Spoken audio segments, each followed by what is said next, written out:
Donc pour le calcul, on va prendre d'abord l'équation, la fameuse équation indexable, donc P égale P0 multiplié par le fameux coefficient K plus A fois X sur X0 plus B fois Y sur Y0, etc. Mais d'abord, nous allons essayer de réécrire pour modifier légèrement la forme de l'équation. Donc nous allons ajouter P0 et puis nous allons déduire P0. Donc il n'y a aucune modification. Donc après, donc le P donc c'est le montant total, y compris la révision qu'on est en train de chercher, égale P0 plus P0. Donc nous allons mettre P0 en facteur et donc ça nous donne P égale P0 plus P0 multiplié par K plus A fois X sur X0, etc. plus B fois Y sur Y0, etc. Mais moins 1 à la fin. Pourquoi moins 1? Eh bien tout simplement parce qu'on a mis P0 en facteur. Donc vous remarquez que le montant total révisé, ça comprend, c'est la somme de deux montants. Le premier montant, c'est le P0. Le P0, on avait dit, ça c'est un montant qui est supposé déjà être calculé. Il se calcule comment? Eh bien, il se calcule, comme on avait expliqué précédemment, comme s'il n'y a aucune révision. C'est un cumul, c'est le cumul du moins n moins le cumul du moins n moins 1. Et le cumul du moins n, bien sûr, il est pris sans aucune révision. Et le cumul du moins n-1, de la même manière, il est pris sans aucune révision. Donc le P0 se calcule vraiment comme si on est dans le cadre d'un marché non révisable, comme s'il n'y a aucune révision. Donc le calcul est vraiment très très simple. Mais donc nous, on est en train de chercher justement le deuxième montant pour compléter le calcul de notre montant total. Donc le deuxième montant, c'est tout simplement un coefficient multiplié par le P0. P0, on le connaît. Donc donc pour calculer la révision, il suffit tout simplement de calculer ce grand coefficient qui est K plus A multiplié par X sur X0 plus B fois Y sur Y0, etc. Et toujours avec moins 1 à la fin. Donc pour calculer, on va, on va calculer ce grand coefficient moins 1. Nous allons tout simplement le multiplier par P0 qui est notre réalisé du mois. Donc ça va nous donner la deuxième partie. On avait dit que le montant révisé, il se comporte de deux parties. Le réalisé, P0, le réalisé du mois, donc ça on l'a déjà calculé. Et puis l'autre partie, ça veut dire le montant de la révision, eh bien c'est ce même réalisé qu'on va multiplier par ce grand coefficient qui comporte un moins 1 à la fin. Bien sûr, au cas où il y a des déductions, par exemple une déduction sur amortissement, ou bien une retenue de garantie, ou bien les deux, eh bien on va les appliquer, pas sur le P, mais on va les appliquer uniquement sur P0. Parce qu'on avait dit que la révision, en fait, la révision est faite en dehors de toute déduction de RG, amortissement sur avance ou bien toute autre déduction. Donc le P qu'on est en train de calculer, ça c'est le montant total révisé, le montant total, c'est-à-dire y compris la révision, mais pour les déductions, on les applique uniquement sur P0, pas sur P. Pour le cas des équations index globales, l'équation s'écrit sous la forme P égale P0 multiplié par K plus A fois I sur I0. Alors K et A, c'est des coefficients qui ont exactement la même signification que pour les équations à index simple. Ça veut dire que c'est des coefficients qui seront donnés dans le descriptif technique et dont la somme est obligatoirement égale à 1. K plus A obligatoirement égale à 1. Donc déjà, la forme de l'équation index global, elle est vraiment similaire à celle à l'équation index simple. La première différence d'abord, c'est au niveau du nombre de paramètres. Pour l'équation index simple, il y a plusieurs paramètres, il y a plusieurs index, il y a plusieurs indices, x, y, z, etc. Pour l'équation index global, il y a un seul. Il y a un seul index. Donc c'est un index qui va justement qui va décrire l'évolution, pas l'évolution de prix, pas d'un produit défini, mais d'une prestation définie.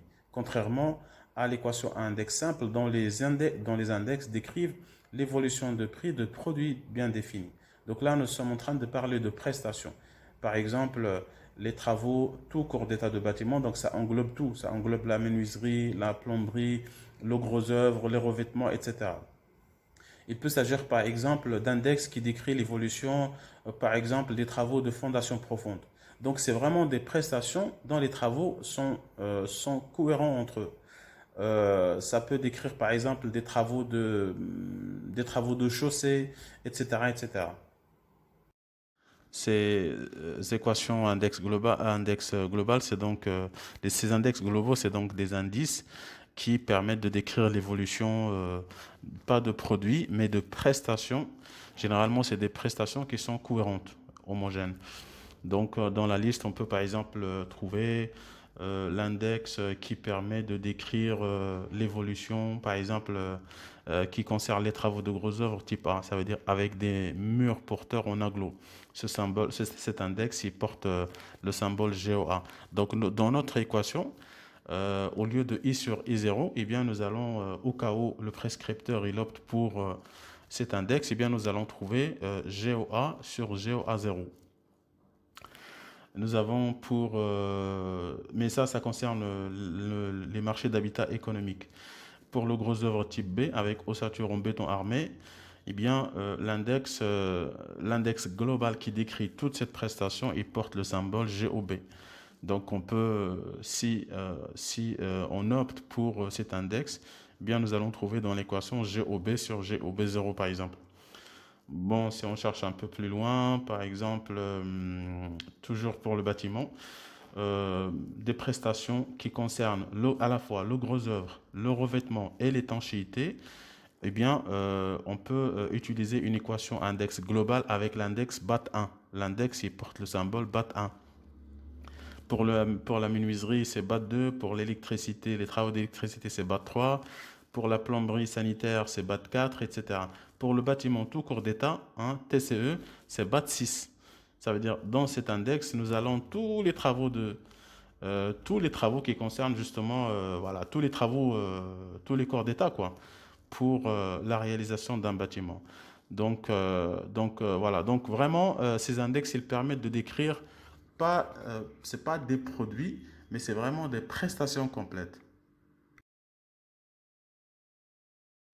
Donc, comme tout à l'heure, pour l'équation index global, P égale P0 multiplié par K plus A fois I sur I0, c'est la formule peut également s'écrire sur la forme quand on déduit P0 et puis on déduit P0. Elle peut s'écrire sur la forme P égale P0 plus P0 multiplié par K plus A fois I sur I0 moins 1. Alors, P, on sait ce que c'est. P, c'est le réalisé du mois euh, y compris le montant de la révision, mais sans aucune déduction. Donc, c'est le réalisé brut, y compris le montant de la révision. P0, c'est le réalisé du mois sans révision, mais et en même temps sans aucune déduction. Donc, c'est le réalisé avant la déduction par exemple, de la RG et de l'amortissement sur l'avance de démarrage, par exemple. Et, et puis le deuxième terme. Alors, le deuxième montant, il est obtenu en multipliant le P0 par le coefficient K plus A fois I sur I0 moins 1. Donc, le montant, le réalisé du mois, y compris la révision, il est composé de deux termes. Il est composé du réalisé du mois, tout court, plus le montant de la révision qui est obtenu en multipliant P0 par ce coefficient K plus A fois I sur I0 moins 1. Donc, pour calculer le montant de la révision, c'est comme tout à l'heure pour l'équation index simple. Pour obtenir le montant de la révision, il suffit de calculer le coefficient K plus A fois I sur I0 moins 1 et puis de multiplier par P0. Pour les approvisionnements en matériaux et marchandises, l'équation elle est similaire à l'équation index simple, un peu différente de l'équation index global parce qu'elle comprend deux paramètres. Donc l'équation elle s'écrit sous la forme P égale P0 multiplié par K plus A fois U sur U0 plus B fois MT sur MT0. U, c'est l'index qui concerne le matériau ou la marchandise en question. Donc ça peut être du ferraillage par exemple, ça peut être des profilés aluminium, ça peut être du ciment, ça peut être n'importe quel article. Et MT, c'est le transport. Bien sûr, on ne peut parler de équation concernant les approvisionnements aux matériaux et marchandises que lorsque dans le bordereau, il y a un prix ou des prix qui sont spécifiques à cet approvisionnement. Il faut obligatoirement que la mise en place soit séparée de l'approvisionnement. Et dans ce cas, la révision des prix de l'approvisionnement seront calculées avec l'équation qui aura justement cette forme. ça veut dire une équation spéciale approvisionnement marchandises et matériaux. Et la mise en œuvre, elle sera calculée avec une des équations, soit une équation index simple, soit une équation index globale. Bon, en tout cas, la conclusion, c'est que la mise en place sera calculée avec une équation et avec l'une des deux premières équations, et l'approvisionnement sera calculé avec l'équation spéciale approvisionnement, à condition toujours que dans le bordereau, il y a la séparation des deux. De manière parfaitement similaire, le calcul se fait également de la même manière pour les approvisionnements de marchandises et de matériaux.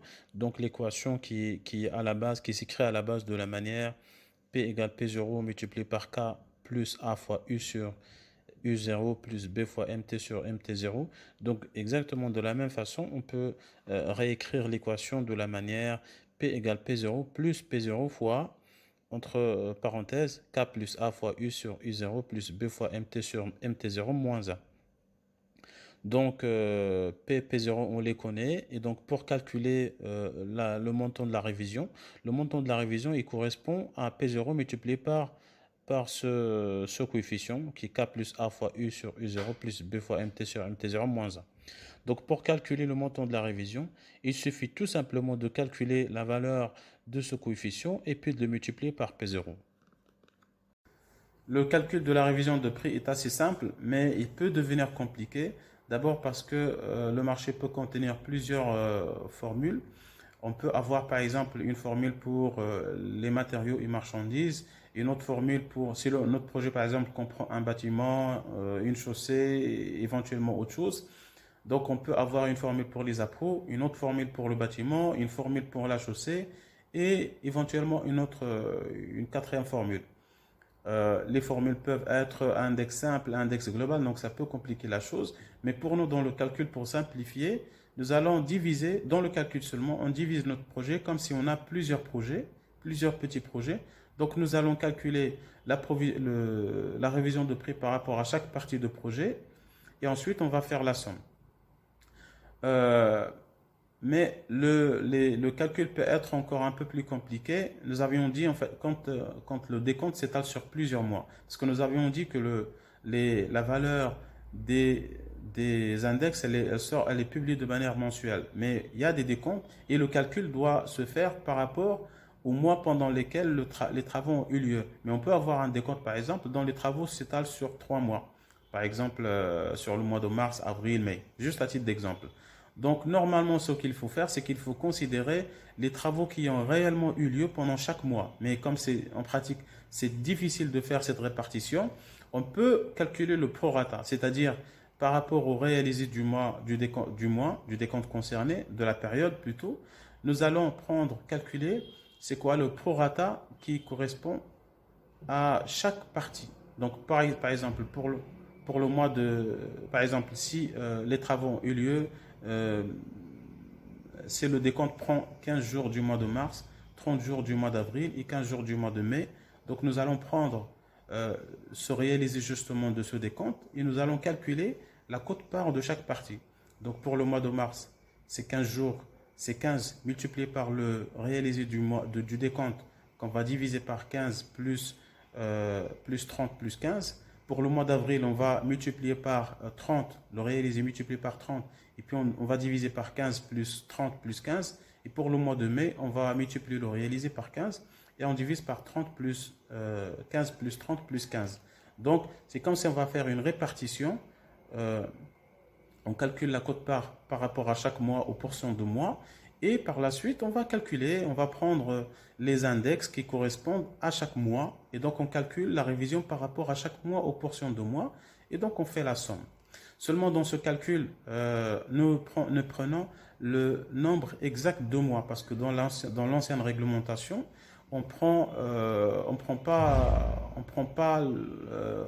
par mois, on prend toujours 30 jours. C'est-à-dire pour avril, c'est pas 28 ou 29, c'est 30.